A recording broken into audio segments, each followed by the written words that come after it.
And let's talk more about this Corey Davis stuff. You could throw up the graphic, and this was on Woodward Sports Instagram and Twitter as well. And, Lucas did a great job of teeing this one up. It says former Titans and current Jets wide receiver Corey Davis is rumored to be a potential name, to be cut from the New York before heading into the 2023 NFL season. Is Davis a name the Detroit Lions should keep their eye on if he is out, if he's cut from the team? Sam Flannel, what do you think? Absolutely, without a shadow of a doubt. And here's the thing about the Detroit Lions wide receivers. We all kind of know this at this point. Denzel Mims was a flyer that didn't work out. Jamison Williams is going to be suspended for the first 6 games. And honestly, at this point, I'm not necessarily counting on Jamison Williams for anything until I actually see it on the field when he's back. We know how you feel about J-Mo. Okay, but is that statement super out of line? No, you're fine. You're fine. I think Corey Davis is the type of guy who he's been more productive than I think a lot of people think. He's another one he was a number 5 overall pick in the draft, a 6'3" wide receiver. He never quite lived up to his draft position, but I also think he was drafted too high in the first place. With the Titans, he had a 891-yard year in 2018. He had 900 with Ryan Tannehill. I mean, and he had 984 yards and 15.1 yards per catch in 14 games in 2020 while being the second wide receiver to A.J. Brown. He was pretty good. At that time, his stock was as high as it ever has been, which is why in free agency he signed a 3-year, $37.5 million contract with the Jets. And in 2021, he only played 9 games, but had almost 500 receiving yards. And he was clearly, without a shadow of a doubt, the best wide receiver on that team. Even last year, besides Garrett Wilson, I would say that Corey Davis was the number 2 wide receiver on that team. As Jeff said, almost 17 yards per catch, 536 yards. Like I said, a 6'3" wide receiver, which is exactly what the Detroit Lions need at this point. And go ahead. I was going to say, what was Denzel Mims? 6'3" guy that can stretch the field. And we've actually seen a proven product out of Corey Davis. And now I'm not saying he's lived up to the hype of being the number 5 overall pick in the draft. But this man definitely has a bag with him. It's not like he's just big for nothing, as C.J. Gardner-Johnson says. This man has had no quarterback through his whole career. I understand that he looked good in Tennessee, but imagine if he would have had an above-average quarterback with Ryan Tannehill instead, and then he goes to New York where he's with Zach Wilson and that whole show up there. So I think this is a no-brainer because we just talk about all the time, and we said it for talking about preseason. If Amon-Ra St. Brown gets hurt, you are going to be left with virtually Marvin Jones, Josh Reynolds, and Khalif Raymond, which we're happy with. But now what happens if one of those guys get dinged up for a game on top of it? Now you're going to the practice squad, you're getting Dylan Drummond, Chase Cota, which I'm not saying those guys are terrible, but I'm taking Corey Davis every time over those guys. And the Lions need a big body wide receiver that can stretch the field, especially the fact that we like Marvin. Marvin is not what Marvin used to be, but he's still something solid. Corey Davis is kind of exactly what Marvin used to be. If you were to put him in a productive system, he's going to put up numbers just because of how big he is and what he can do. It's a no-brainer. And people that are like, oh, my God, how many wide receivers do we need? As much as you actually need, because at this point, it looks like J-Mo's out for 6 weeks, so we need one at least for 6 weeks. That if we're going to be wanting to go into Kansas City, beating the Seattles, beating the Baltimores of the world, you have to have a high-powered offense. And what does every high-powered offense have? Depth. And if you can get more depth with a guy like Corey Davis, then you should absolutely go and do it. It makes no sense just to look at him and be like, nah, we don't need him. We got Chase Cota. We got Dylan Drummond. It's like, what are we doing here? This is like the time for the Detroit Lions to actually go in win now mode, and these are the moves that you make, because it's not like you're going to be paying a bag for Corey Davis at this point. And that's the question too, is what does the market look like for Corey Davis? I think he'll have interest from other teams, and I guess it depends on where he wants to go and what, where it makes sense financially. But you can't really argue in 2023 that the Detroit Lions are a good destination offensively. Yes. Like receivers, whoever, or David Montgomery, another example. But guys look at the Detroit Lions as like, hey, I can go there for the betterment of my career and make money and go to a good situation and win. Which I can't believe I'm saying that, covering the Detroit Lions, but it's true. And I think Corey Davis, if he is cut, which I think he will be, that Jets wide receiver room is deep, very deep. And I think Corey Davis, if there is one that would be cut, it would be Corey Davis. And that's a guy that I think would fit perfectly with the Detroit Lions. I think so.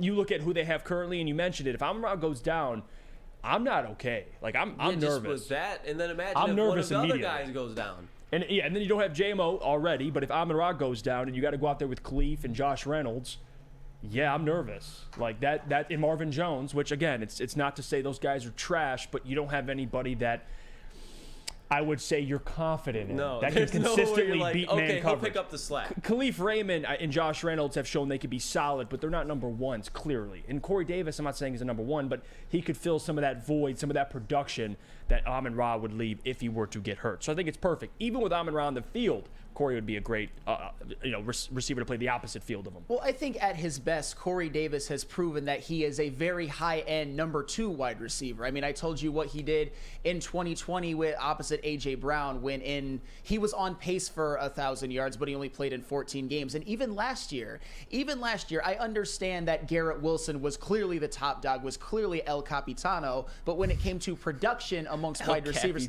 What? Hey, but when you look at Garrett Wilson versus the other wide receivers last year, it was Garrett Wilson up here and everybody else down there. But but second in production when it comes to wide receivers on the team was Corey Davis. He only played in 13 games, by the way, but still put up numbers. And like you said, if Amon-Ra St. Brown goes down, you're kind of screwed at this point. But even if like a Josh Reynolds or a Marvin Jones misses some games or somebody like that, you might be scrambling at this point. And I think Corey Davis would do a lot to alleviate the concerns, especially in the first 6 weeks, because I will say this right now, and I think this is an indisputed fact. At this point right now, for the first 6 weeks of the season, and maybe even beyond, because I'm not counting on J-Mo for anything yet, Corey Davis would walk into this wide receiver room and be the second best wide receiver on the team.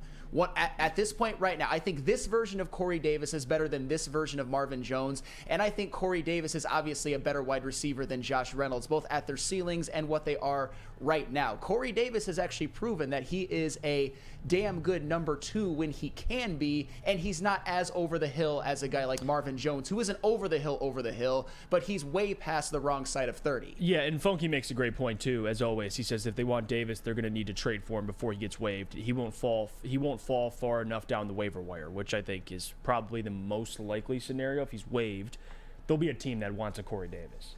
Maybe. You don't think so? I mean, definitely will be, but I don't know if you're gonna have to trade for him. Like, I think, because I mean, if you get cut, like you don't have to go to that team. Like you'll sign with that team. Like they can pick up your rights and stuff, but you don't have to sign there. You know what I mean? Yeah, and even here, Nicholas Duncan says Mitchell will be our go-to when J-Mo is out. Yeah, James Mitchell and all these guys are... What? Wait, hold on. James, the tight end, James Mitchell will be our go-to when... I was just going to say... That's exactly why you signed Corey Davis, for that statement right there. Yeah. What are we doing here? Like, I understand we love the Detroit Lions that we have, but at some point we got to look in the mirror and be like, does this stack up compared to the other teams in the NFL? And it's like an injury in the receiver room... Instantly, we have a bottom tier. Like if I'm in St. Brown, we have a bottom tier receiving room, and if we want to win meaningful games, big time games, and go to the playoffs, you have to prevent that from happening, even if it's for 3-4 games. I'd rather roll out there with a mid wide receiver room than a bottom tier one, and that's what we would have. For the first 6 weeks, I think we would all agree if anything goes wrong with Amon-Ra St. Brown, knock on wood.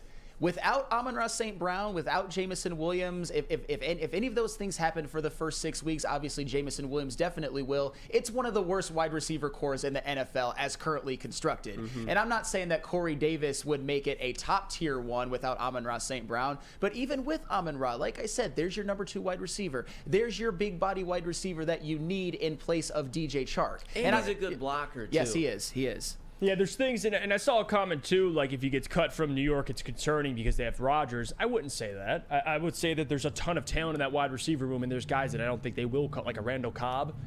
Is Corey Davis better than Randall Cobb? Yes. They pulled hairs. But will they cut Randall Cobb? They should. Because that's Aaron Rodgers' boy. Thank you, I know. JB. That's the point. They're not going to cut Randall Cobb. Corey Davis could be the one they're like, we got enough right now. We can cut a Corey Davis. So if they do, there'll be a market for him. It just matters if the Lions can get in on that market. I know people mentioning Gibbs and Laporta. Trust me, I love their upside as pass catchers, especially what they could do in the passing game. But for me to be like, yeah, 2 rookies are going to be the biggest part of this offense in the passing game. Let's roll. Like, I would rather have some depth. Yeah, they're a little nervous. Like, it doesn't mean Laporta and Gibbs can't produce. I think they can. But I want some more guys you can depend on. And I think Corey Davis would be another one of those guys. I do. Well, and another thing, just before we go to break, because we're almost there, one thing that we didn't even mention yet is I think at this moment right now, Corey Davis's market he's a depreciated asset, whether it's his fault or not. Because, a buy low guy. Yes, because his time in New York, albeit on a per-game basis, he was pretty good. It was disappointing because the year that he had in Tennessee, he parlayed that into a pretty big contract with New York, and he's been, I would say, at his peak, he's been a decent per-game receiver, but he hasn't been able to stay on the field, and they're looking at cutting him. And at this point, if you get cut from the Jets after 2 years, even though the wide receiver room is deeper, you would think that Corey Davis would be able to kind of carve out a role on this team. And, teams might even be thinking, whether it's flawed or not, I mean, I guess Aaron Rodgers doesn't want you on this team. You weren't that productive with New York. Let's just take a flyer. I'm not saying I know what Corey Davis is going to get on the open market or even on waivers, but